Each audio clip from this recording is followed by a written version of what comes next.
Actually, for me, the most challenging thing was I had a few weeks of combat training, which was meant to be. My character doesn't carry a sword. He carries a very huge and heavy staff.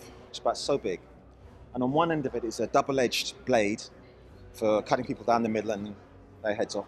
And on the other side is a very, very heavy ball, which is used for, crushing skulls. So I had weeks of learning how to use that for battle scenes. So that was the hardest thing. And luckily for me, I didn't have to learn any Valyrian. Well, I think when we think about Game of Thrones was a lot of warring families clashing to get the ultimate prize, the throne. The difference with this is when we join this world, 200 years before that, it's about one family at the height of their powers, just before the collapse. It is about a family tearing itself apart. So it's necessarily a more intimate story. A lot of politics, a lot of maneuvering.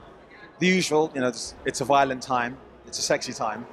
But I think that's the thing. I think it's a more intimate story than that huge successful show was. I think it's impossible to replicate. I don't think well, certainly I'm not trying to do what they did. This will be a thing in itself. I think the great thing about this, because it's set 200 years before, you can watch this having not seen the first one, and then this can lead you in to the first one. And if you saw the first one, there will be moments in this that you'll kind of go, there are moments in this that have been referred to in Game of Thrones. So for people who are really eagle-eyed and really sharp, they can go, oh, that's what they were talking about.